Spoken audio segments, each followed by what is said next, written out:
Radio 1, 990 AM, 89.3 FM in Winnipeg.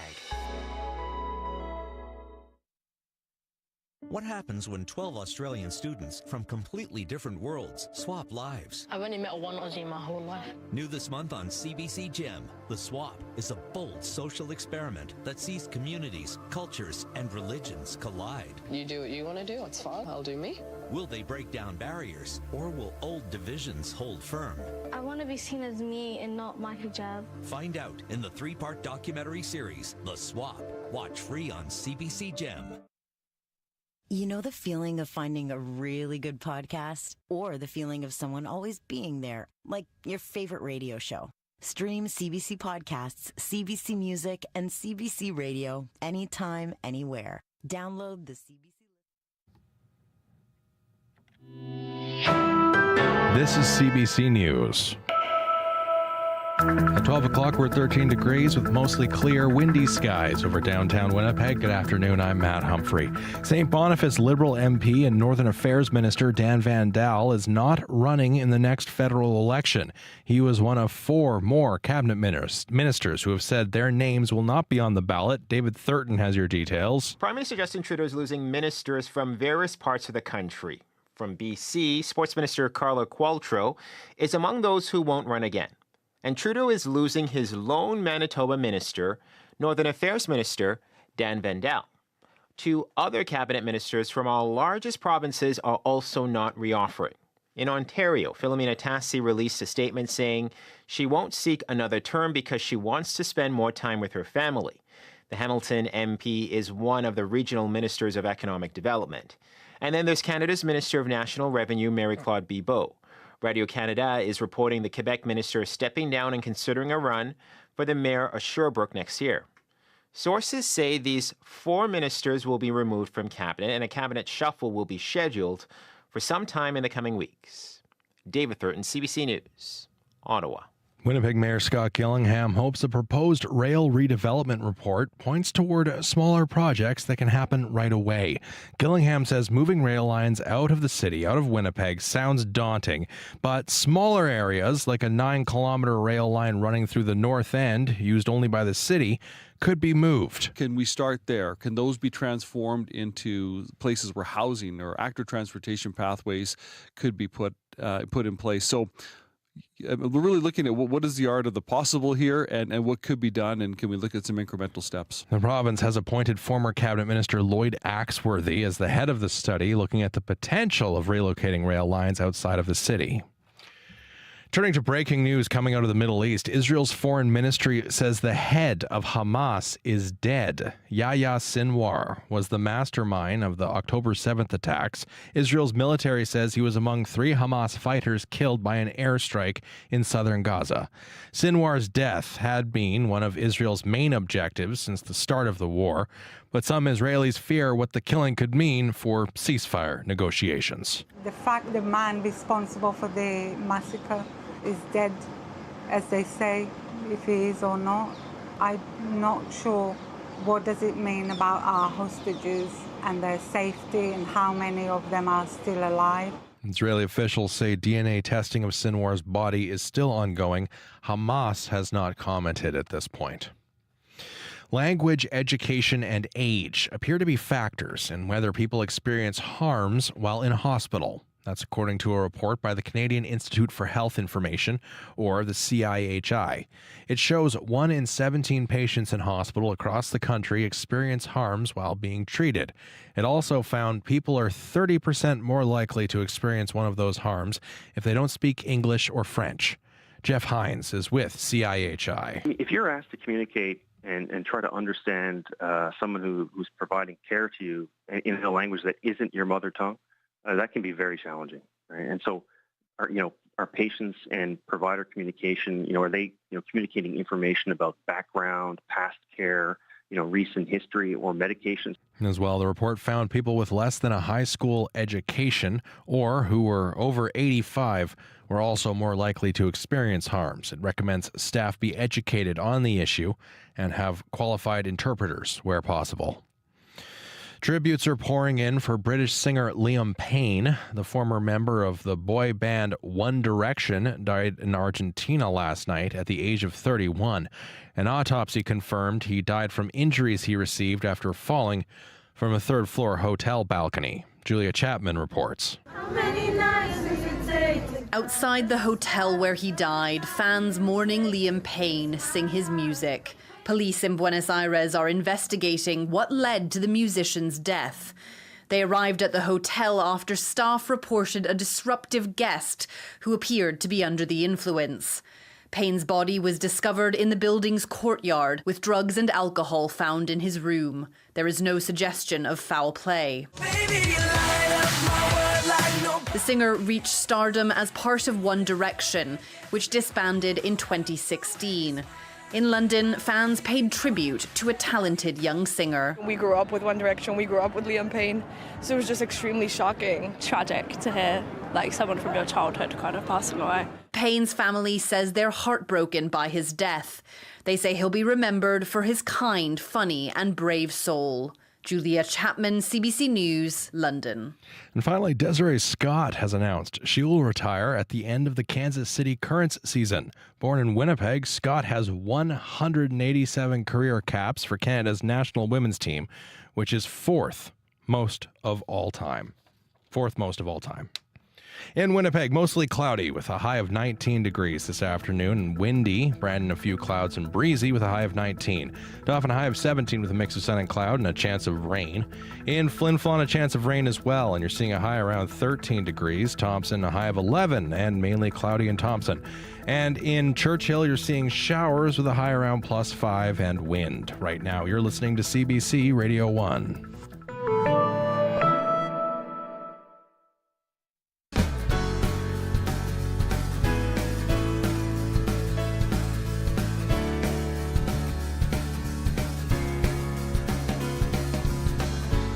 Good afternoon, Manitoba. You're listening to Radio Noon on CBC Radio 1. It is Thursday, October 17th. My name is Chloe Friesen. Thank you very much for spending your afternoon with us. Coming up on today's show, an organization that uplifts women in business is celebrating its 30th anniversary. We'll hear from a business owner about the impact WeMB has had on her own business success. Also coming up is our call-in conversation after the 12:30 news. And we've got good news from Heart and Stroke. Deaths from heart disease and stroke have decreased by 75% in the past 70 years. We want to hear from you. How has heart disease and stroke impacted your life? But coming up first on Radio Noon, everyone deserves a life free from poverty.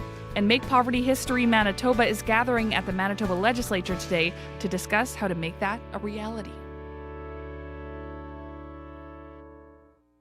According to 2021 census data, over 100,000 Manitobans are living below the poverty line, and the time to act is now.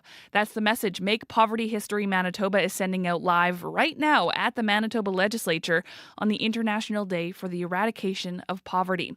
And they have a new campaign they say could make a big difference in the lives of Manitobans, but they need government support. Desiree McIver is one of the spokespeople for Make Poverty History Manitoba. We had the chance to speak to her just before the event. Good afternoon. Good afternoon. Can you describe, I mentioned that your message today is the time is to act is now. Can you describe the urgent need to act now? The urgent need would come from a bunch of our relatives who are living underneath the poverty line, like as we speak right now, and due to shrinkflation and other policies. A lot of our Manitoba EIA recipients are dipping into their basic needs to be able to cover their rent. So we need better policies in place to help these persons so that they have the means to take care of themselves when it comes to their basic needs. Right. And speaking of EIA, the focus of today's event is discussing a new concept, and it's a livable basic benefit. Can you tell us more? The livable basic benefit is just a benefit to lift all Manitobans out of poverty. So right now, as it stands, individuals on EIA will only receive $274 per month for their basic needs. So that includes food, medication, toiletries, laundry, transportation, phone services, and household goods. And if you're living in the private market, more than 30% of your income is going towards your rent. And if you're on EIA, you're dipping into your basic needs benefits. And a lot of the times you don't have the means to buy the things that would have a better quality of life for our EIA recipients. So we're trying to eliminate that poverty welfare wall, and we're trying to lift all Manitobans out of that poverty. So how would a livable basic benefit compare then to EIA? It's kind of still like EIA, but there's just more supports for people who's going to be going through the program.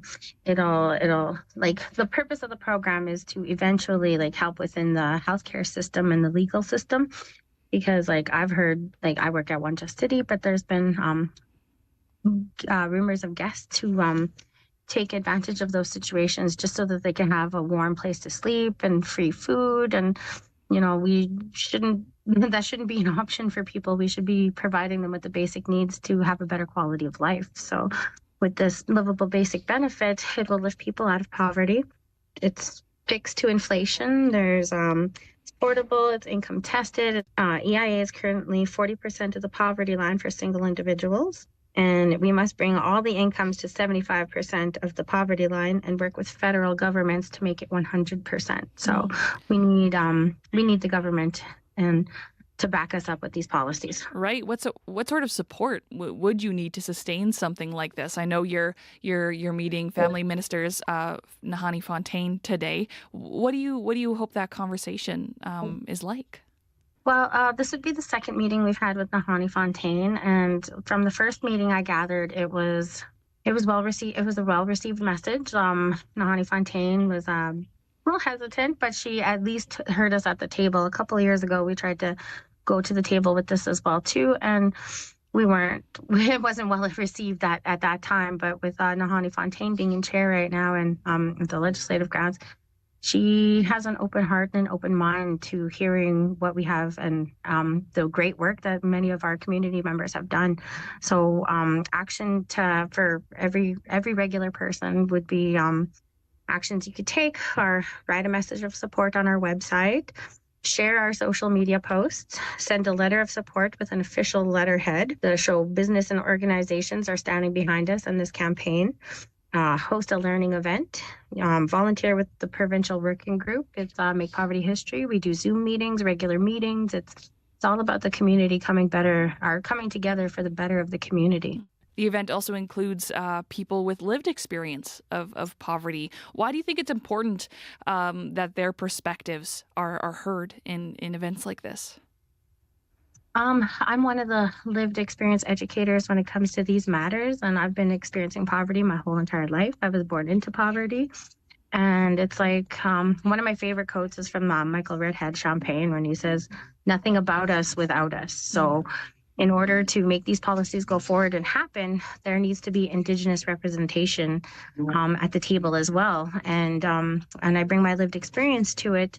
It's important because it's something that's never really been done or practiced before. Like people often make assumptions or they just do their own consulting, but this comes from people who've lived it, who's experienced it, and those stories are the most valuable because those are the ones that most of those people don't have a voice. So when we go to the table, we amplify those voices so that we're not just making decisions that could affect or impact the Indigenous community or, persons experiencing poverty. So it's important to have those voices at the table so that we're making the right decisions.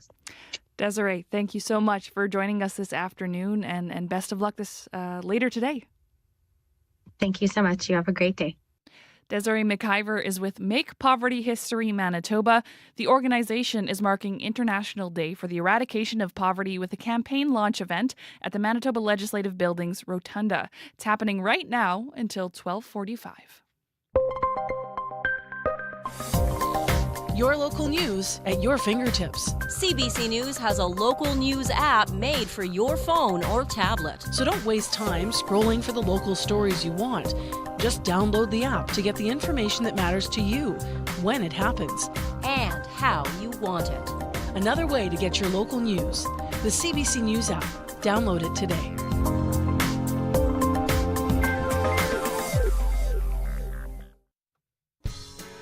14 minutes after 12 o'clock. You're listening to Radio Noon here on CBC Radio 1, 89.3 FM in Winnipeg, 97.9 FM in Brandon, and everywhere on the CBC Listen app, along with our YouTube live stream. I'm Chloe Friesen. Thank you so much for joining us.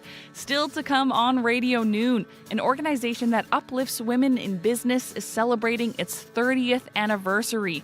We'll hear from a business owner about the impact WeMB has had on her own business success. And then after 12:30, of course, it's time for our call-in conversation. And we want to hear from you. How has heart disease and stroke impacted your life? A new heart and stroke poll says deaths have significantly decreased by 75% in the past 70 years. But combined, they are still the second leading cause of death in Canada. We want you to share what you know and ask what you need to know coming up in our call-in conversation. Our guest this afternoon is Dr. Patrice Lindsay. She's the lead of Stroke Best Practices with the Heart and Stroke Foundation. Taking a quick look at our weather today. We are looking at another breezy day today in Manitoba. South winds 30 gusting to 50 in the south. We've got a fairly good chance of seeing a few showers first thing in the morning on Friday. Otherwise, looking at a cloudy day tomorrow. Here in Winnipeg, it is currently 14 degrees at the Forks. We're looking at a high of 19 here in Winnipeg. Brandon, you're looking at the same high of 19. In Dauphin, a high of 17. Thompson, you're looking to reach a high of 11. For 30 years, women with dreams of owning their own businesses have had access to a helping hand. In 1994, the Manitoba Women's Enterprise Centre opened shop with help from federal financing. Today, the organization, which is now called WeMB, is celebrating its 30th anniversary. It offers training, advice, and financial help for entrepreneurs like local business owner Pina Romolo. She's the owner and CEO of Piccola Cucina. It's a company that sells gluten-free foods. CBC's Marcy Marcusa spoke to her this morning on Information Radio. Hi, good morning. So how did WeMB help you in your journey along the way with your business? Yeah, so, our business, we go back to 2012 with WeMB, and we started with the center in 2012, like I said, with a program called My Gold Mine, which was I don't think it exists anymore, but it was a program designed to help women-owned businesses understand the financial side of the business. So what were cost of goods sold, margins, how to read financial statements and balance sheets, as well as cash flow management. So this was very instrumental in my learning journey as an entrepreneur. So that's how I started with the center. And then I worked very closely with my first advisor, Alana, who is actually still part of the team.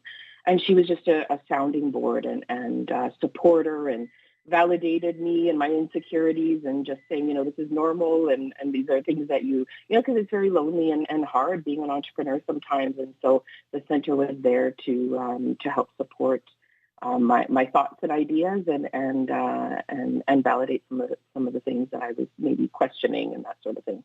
What's it been like watching things change over the years, Pina, in terms of women in entrepreneurship in Manitoba? Because there's been so much growth. I mean, when you started, I remember you were in here with your cookies. We were talking about the amaretti and eating them, and watching you all these years later find success with multiple products. How much does the community help each other along the way as businesses like yours grow? Yeah, I mean, being able to meet a business owner where they're at is really important. And I think that's what the center does. The community is such a huge part of being in business. It's every stage, every level that you we've been in business over 15 years now, but you keep growing and evolving, and you need different supports at each level. And I think the center does a really good job of meeting you where you need to be. They have things for startups and, right at the beginning of your journey all the way, in helping businesses like myself and providing opportunities. So things like, ministerial discussions, where I would never have been a part of those kinds of conversations to help influence things as we go forward. So we leave it better than we started. Yeah. For those that don't know your business, can you share a bit about why you started it and the range of products that you now make and sell?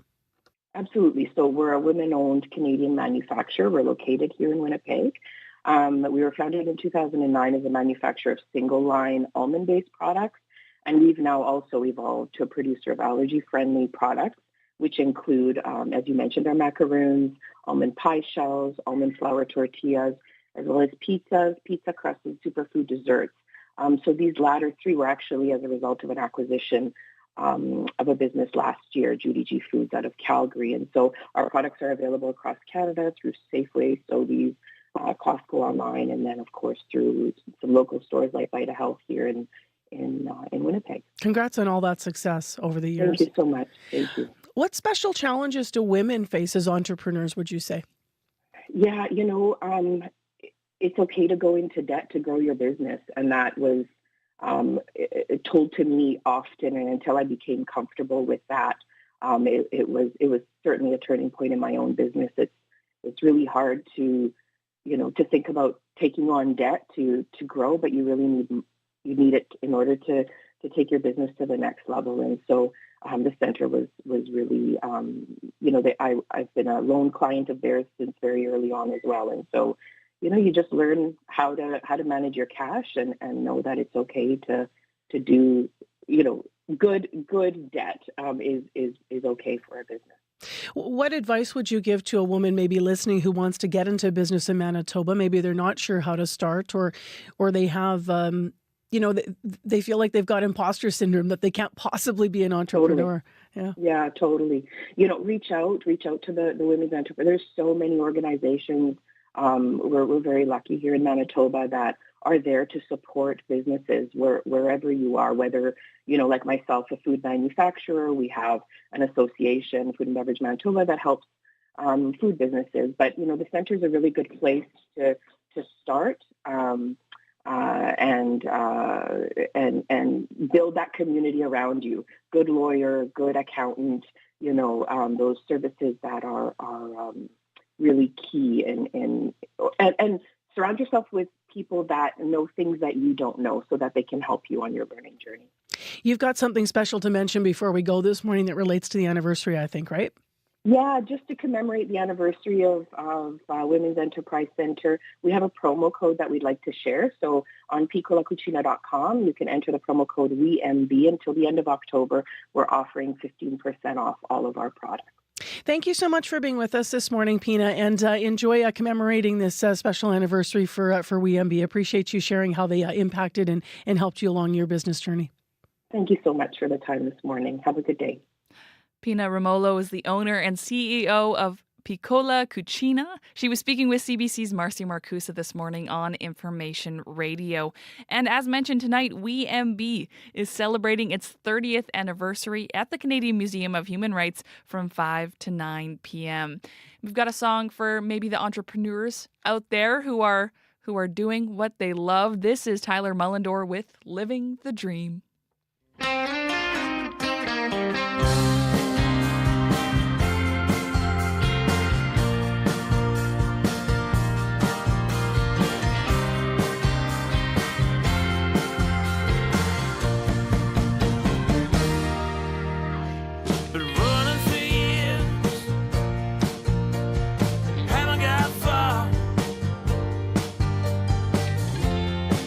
Somebody saying something about where you've been is who you are. Well, life is funny sometimes, and it's a winding road. Some folks get a free ride, some on a heavy load.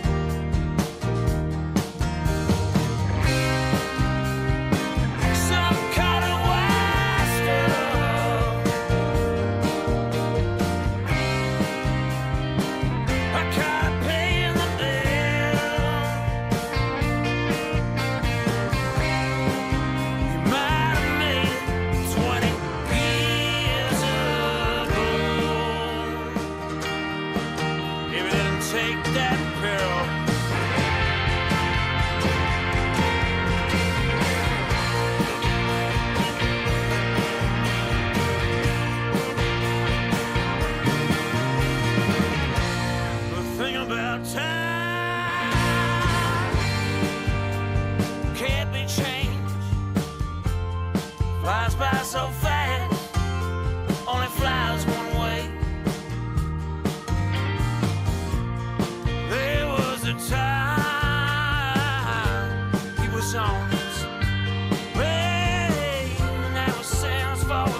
From Cape Breton, that was Tyler Mullendore with Living the Dream. Fun fact, Tyler was a former Canadian Idol finalist. You're listening to Radio Noon here on CBC Radio 1. I'm Chloe Friesen. Thank you for tuning in. Currently in Brandon, partly cloudy, 12 degrees. Brandon, you folks are looking at a high of 19, so prepare for a warm fall day. Today is Thursday, and Thursday is our word day. Today we've got something seasonal for you. Here's Elizabeth Withy.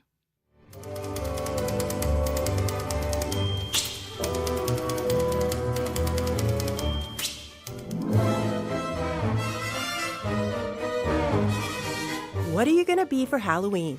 Shrunken Head Bob from Beetlejuice Beetlejuice? How about one of the new feelings from Inside Out 2? Envy or ennui? On what? Ennui. It's what you would call the boredom. No.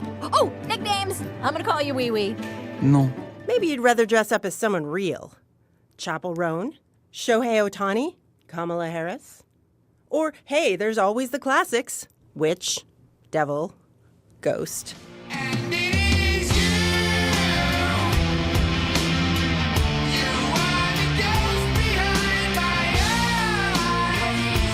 Ghost is a word that comes from something we do every minute of every day. I'll give you a hint.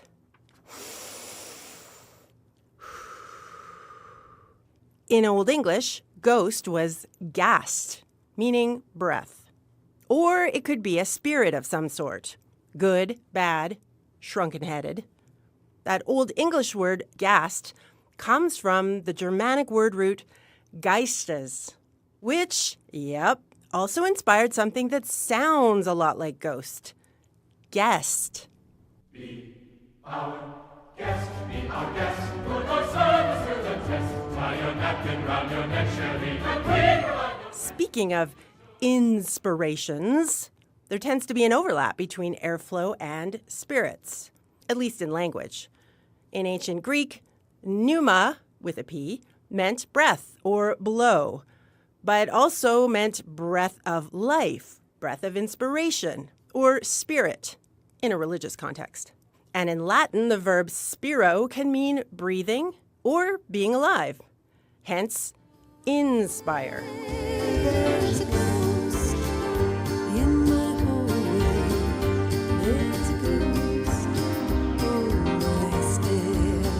These days, the word ghost isn't just a paranormal concept. It's something people do when they don't want to talk to you anymore. So they abruptly stop responding to your texts and chats, leaving you scratching your head about what happened. Nah, they're very much alive, just insensitive, and or chicken, which is a lot more spine-chilling than a crew of sugar monsters at the front door shouting trick or treat.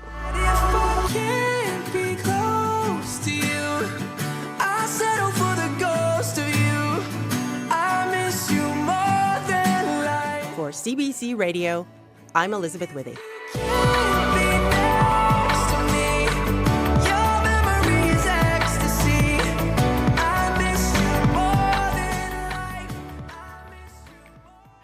I was not expecting Justin Bieber in that one. Thanks, Elizabeth. If there is a word you're wondering about, you can drop a line to wordnerd@cbc.ca. Hi, I'm Saroja Coelho, host of the Saturday afternoon call-in show Just Asking, now expanding to 2 hours. And I'm Ian Hannamansing, host of the Sunday afternoon call-in show Cross Country Checkup. Whether it's world events or what's happening in your backyard, every weekend we connect Canada live. That's Just Asking with Saroja Coelho, Saturday afternoons at 4 Eastern. And Cross Country Checkup with Ian Hannamansing, Sunday afternoons at 4 Eastern on CBC Radio 1. You're listening to Radio Noon. We're coming up to our CBC local news, but write down these numbers if you want to participate in our call-in, 204-780-0893, or you can text us, 204-588-7355. Your CBC local news is next.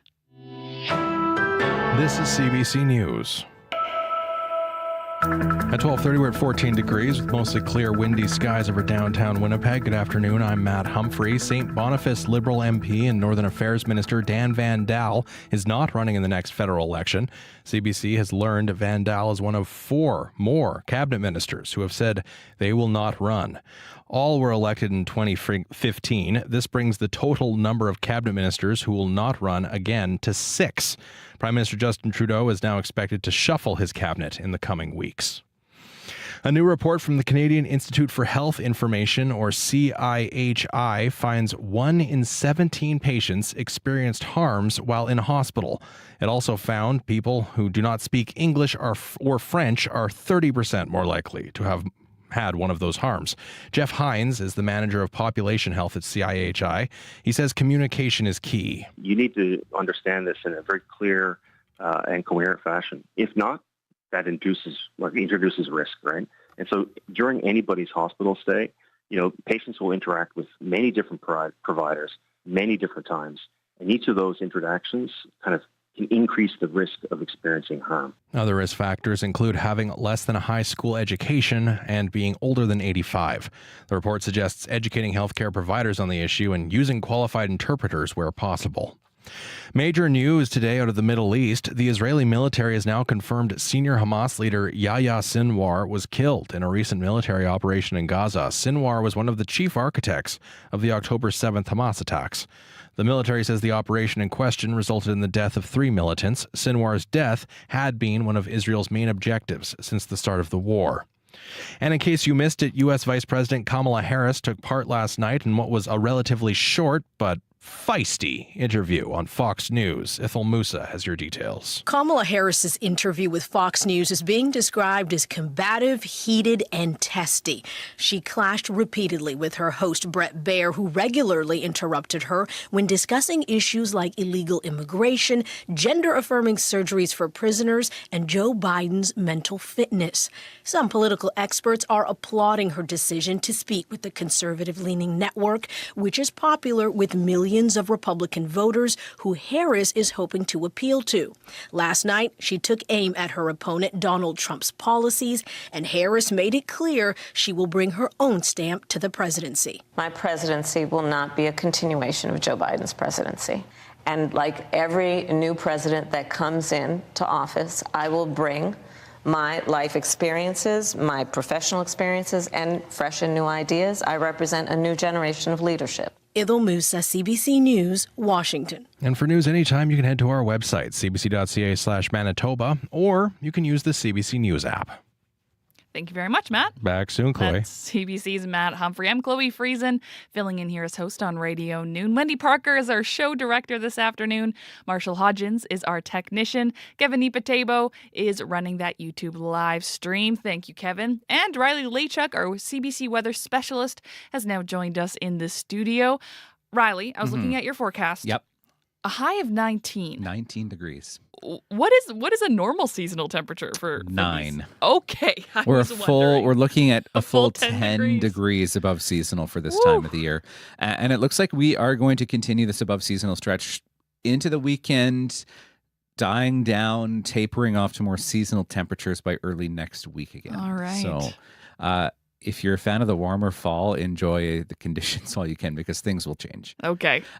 It's 14 degrees in Winnipeg right now, 12 in Brandon, 13 in Kenora, and 9 in Thompson.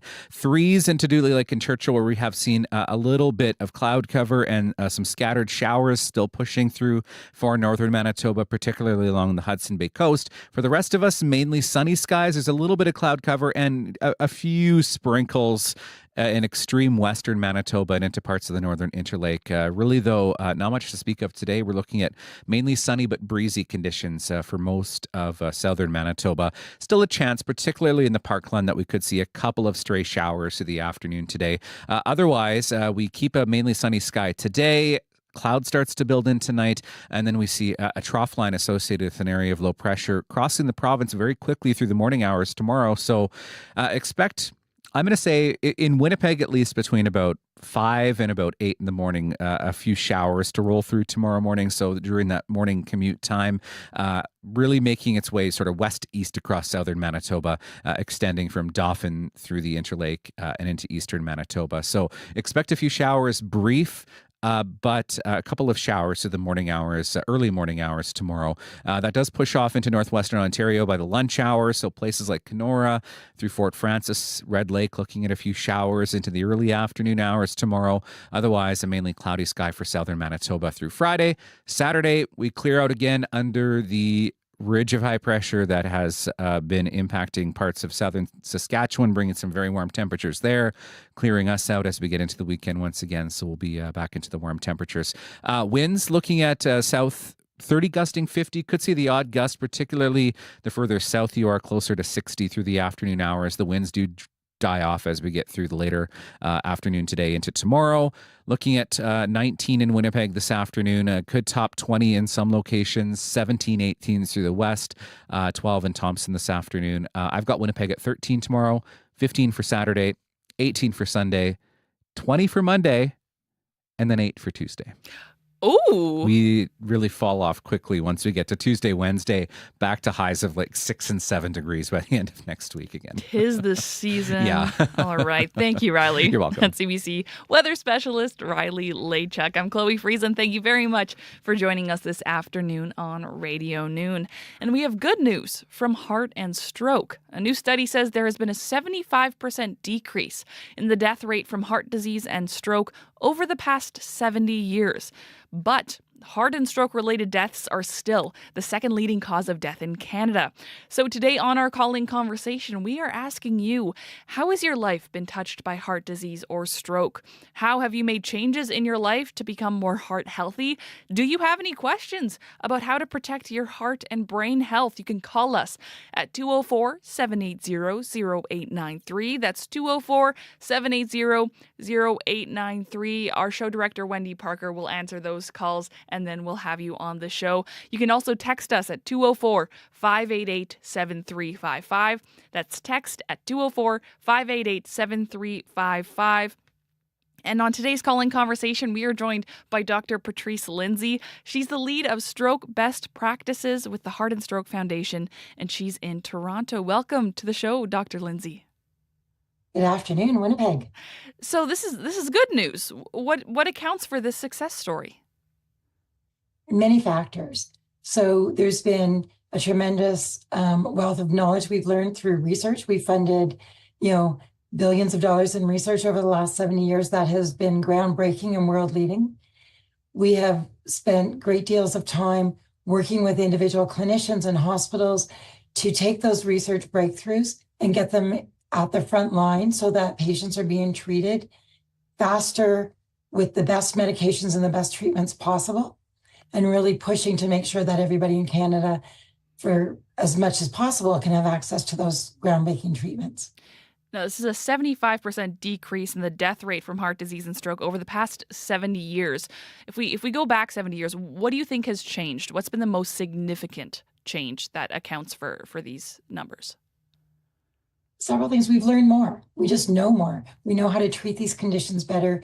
We've got more people trained. We have access in every province as opposed to just a few, specialized centers. Public awareness, people being aware of the symptoms of a heart attack and a stroke. So they're getting presenting earlier. The faster they get to hospital or in front of a healthcare professional, the better chance of a better outcome. So awareness, access, knowledge, experience, technology has been a huge factor. Being able to detect, once people have symptoms, being able to really zero in on exactly the problem and providing the right treatments. Why we're talking about this is good news, of course, but we still do know that heart and stroke related deaths, they're still the second leading cause of death in Canada. And so we can't ignore that. Why do you think that is still such a leading cause of death in Canada? Because we know that so many people in Canada have at least one risk factor for heart disease or stroke. And that of all those people, not everybody is taking or is aware, even knows that they have risks. And if they do, they aren't being able to take the actions they need to reduce that risk. Part of our success over the years has been raising that awareness. You know, blood pressure control, Canada, we're world leaders in controlling blood pressure. We're slipping a bit now, so we need to get people back on track to know their numbers and to do something about them. Our whole lifestyle has changed. You know, the stresses of the work competition, the pressures out there have really increased, which has decreased our ability to take care of ourselves. There's a lot of people. Sorry, go ahead. Oh, I was going to say, I've got lots of questions about prevention and the signs out there, but I'm going to turn things over to Shane. Shane has called our call-in line and has a story about a family doctor, actually. Hi, Shane. Welcome to the show. Hi. Well, my family doctor probably saved my life. Knowing him well and being very fortunate to have a family doctor, when I went in to complain about shortness of breath is sort of what it felt like, but it had a lot to do with a fast-beating heart at the time. He sent me to a cardiologist, and I did the stress test, and I did the other EKG or whatever it is, and the cardiologist said, he's in great shape.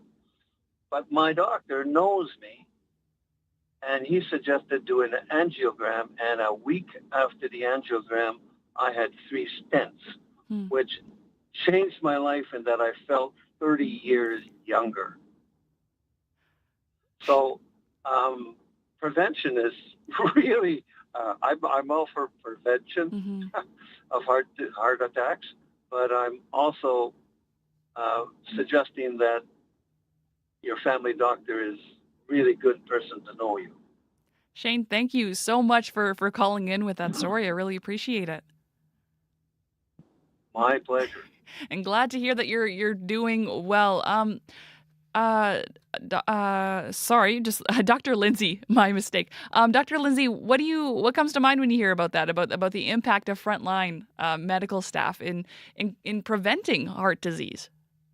It's critical, and I think the key from Shane is you knew what wasn't normal for you. And being able to advocate, having that family doctor advocating for you and ensuring that you got the right tests really makes the difference. Our challenge right now is that so many Canadians don't have access to primary care, right? We have 6 million Canadians who don't have a family doctor. So really, individuals have to be advocates for themselves. And that's a pretty hard thing to do and to learn how to do. But that's part of why we're still dealing with these issues at the rate we are. Dr. Lindsay, Shane mentioned a few of his symptoms that prompted him to go to his family doctor. What should folks be aware of? What should they notice in their bodies? When should they go see a physician? So anything that's different from your normal, and that's interfering with your day-to-day life, with your sleep patterns. For heart symptoms, chest pain, whether it's a crushing chest pain, which more males will feel, or more diffuse kind of pressures and unusual feelings that you'll see more in women. Shortness of breath is not a normal thing, even as you age. For people experience stroke, having sudden weakness of one side of their body or trouble speaking, not being able to move, those are all very distinct symptoms and need to be paid attention to right away. Dr. Lindsay, I have a question about just how much research has changed in terms of male and female symptoms, because I find that fascinating. But first, we're gonna talk to Troy on the line here. Troy's on line 3, I believe. Hi, Troy. Oh, good afternoon. Just curious, what is the doctor's opinion about taking a daily 81 milligram aspirin? That recommended? Because I'm getting contradictory viewpoints on daily aspirin. Thank you for that question, Troy. Dr. Lindsay, I've heard a lot about aspirin in terms of using it for disease prevention and for heart-related issues. What is the correct information out there when it comes to the use of aspirin? So the evidence has changed on that topic over the last 6 or 7 years. before it was standard procedure for anybody older to automatically go on a daily aspirin. We found that the risks of causing a bleed somewhere in the body, either a bleed in your stomach or a bleed in your brain, outweighed the benefits. So for people who have pre-existing conditions or have started to have symptoms, it's important to talk to your healthcare professionals to decide if taking a daily aspirin is right for you. It no longer is the standard for everybody, but it's definitely a conversation to have. And for some people, it's very important to take it. But having that conversation and deciding for you individually what's appropriate is critical. And, I can't tell you that, give you that advice on the radio. It has to be a discussion with a health, even a pharmacist. Pharmacists are fantastic at having those conversations if you aren't able to get to a family doctor. Very important point. We're all very different people, so we should get that individualized advice. Dr. Lindsay, we have a call now on line 2 from Edward. Edward, you're going to talk about lifestyle changes and how that's made a difference in your life. Well, I can say that my father died of a heart attack over 40 years ago, and my mother had angina. And I can simply say that with the kind of help I received since then, I'm a heck of a lot better than both of my parents are. And I'll use this as a segue into there's all kinds of technology, et cetera, and better treatments available to us. But the one thing that was forgotten and is very insignificant is how much we can change via lifestyle as well. Mm-hmm. Edward, yeah, great point there. Dr. Lindsay, I'm curious about what you hear when you talk to people whose parents or close family members have dealt with heart disease and maybe stroke. Is there an extra amount of care that they should be taking if it does run in their family? Absolutely. So family history is one of the major risk factors, especially if your close relative, like one of your parents, had their symptoms at an earlier age. So starting before the age of 65, that puts you at even greater risk. So being aware of that, paying attention, and taking those extra steps to reduce your own risk is critical. And if you want to join us on this call-in conversation, if you want to share your own story, how your life has been touched by heart disease or stroke, or if you want to share what changes you made in your life to becoming more heart healthy, you can also pose a question to Dr. Lindsay about how to protect your heart and brain health. You can call us at 204-780-0893 or text us at 204-588-7355. Dr. Lindsay, I want to go off of what our last caller was saying about lifestyle changes. What are some of those lifestyle changes and steps that people can take just even today to become more heart healthy?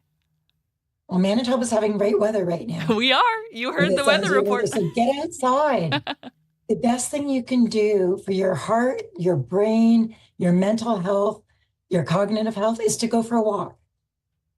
Pick up the pace, go a little faster, go for at least 10 or 15 minutes each time for at least 150 minutes over the course of a week. It doesn't cost much. You don't have to go to a fancy, expensive gym. Getting out and walking through the beautiful parks of Winnipeg. My husband's from Winnipeg, so I'm very familiar. Oh, nice.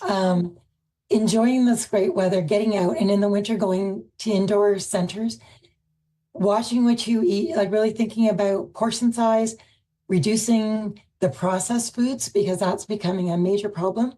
And even, the misconceptions that things that are plant-based must be healthier, aren't always healthier. So really reading the labels, and it's really avoiding highly processed foods as much as possible.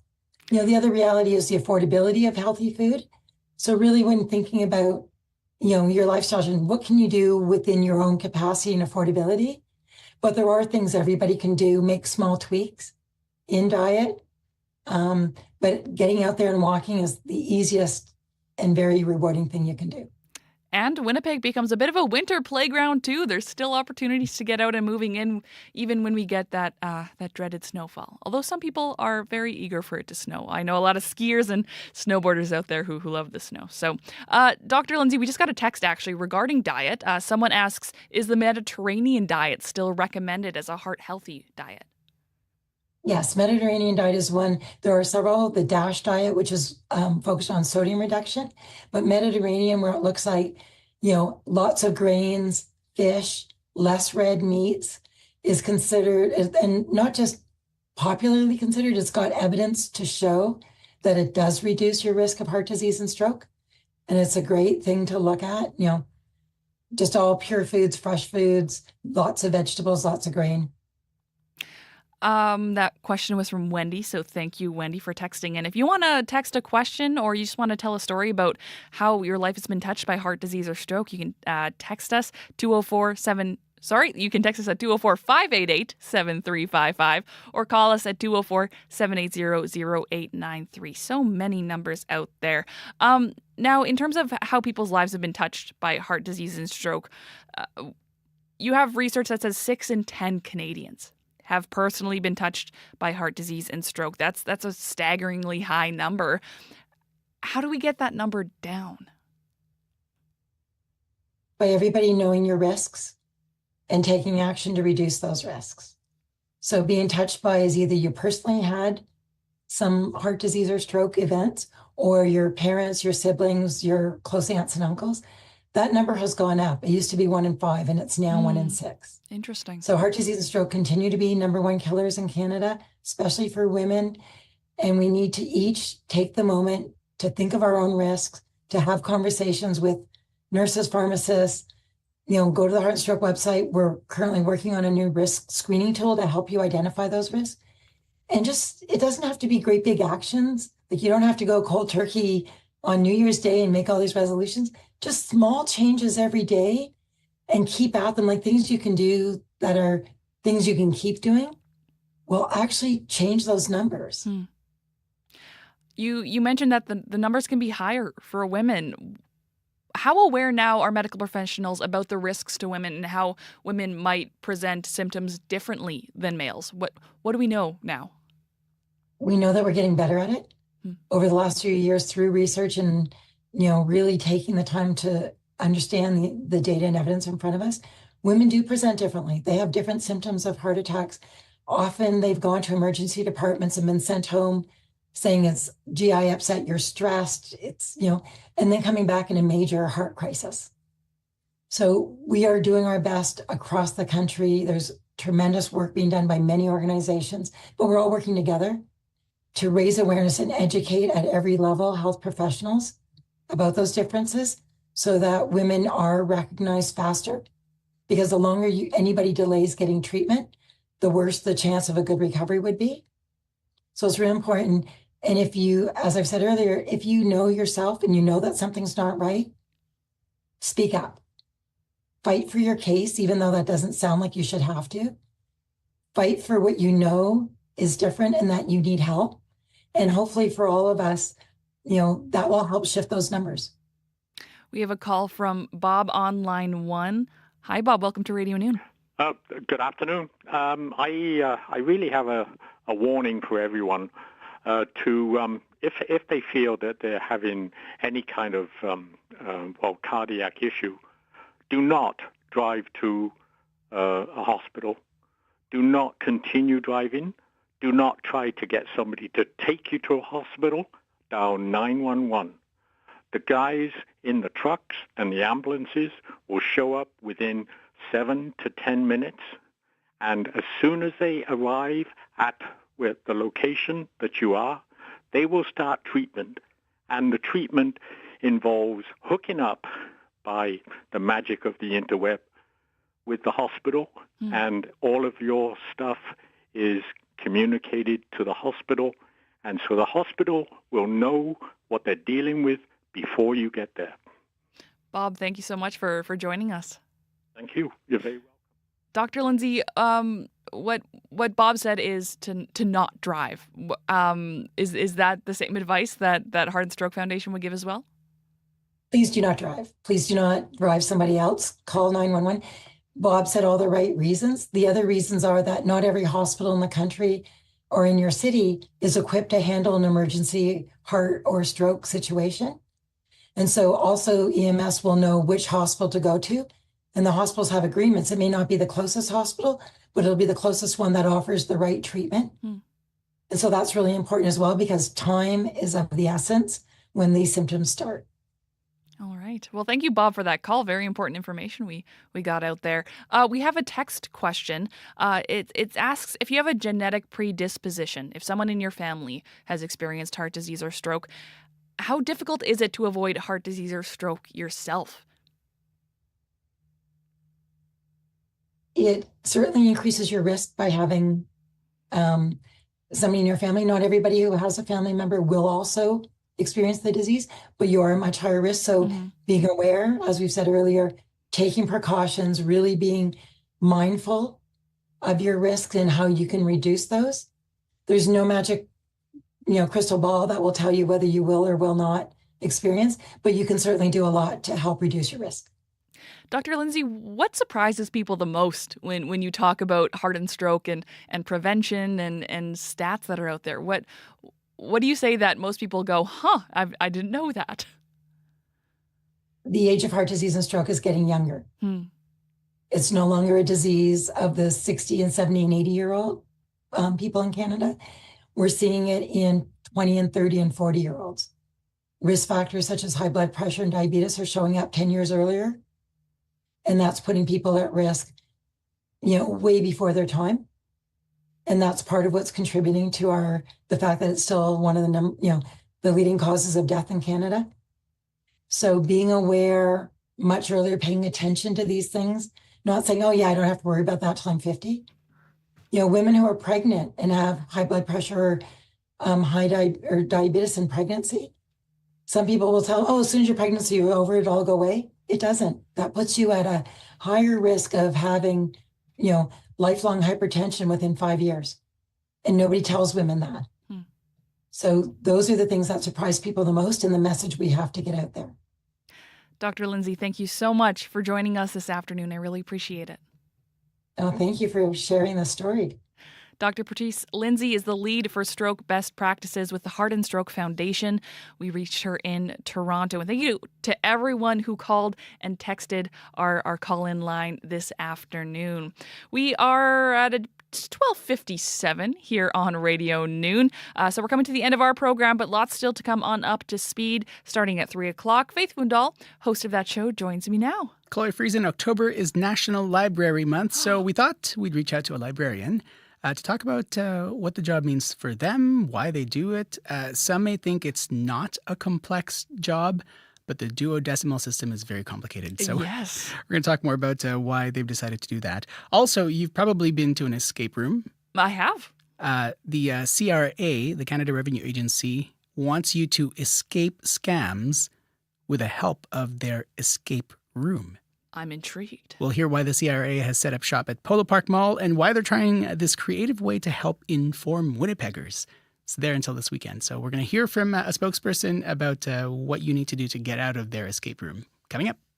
Two very interesting stories. Very different stories. Very different. Lots of reasons to listen to Up to Speed this afternoon. Thank you, Faith. Thank you. That's Faith Wundal, host of Up to Speed. As I said, begins at 3 o'clock and is on until 6. I'm Chloe Friesen. Thank you so much for listening to Radio Noon.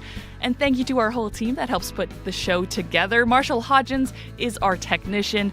The lovely Wendy Parker is our show director. Kevin Nipatebo is in charge of our YouTube live stream. And hello and thank you to our viewers who watch on YouTube. Still lots to come. Coming up next on CBC Radio 1, it's Quirks and Quarks. Have a great afternoon.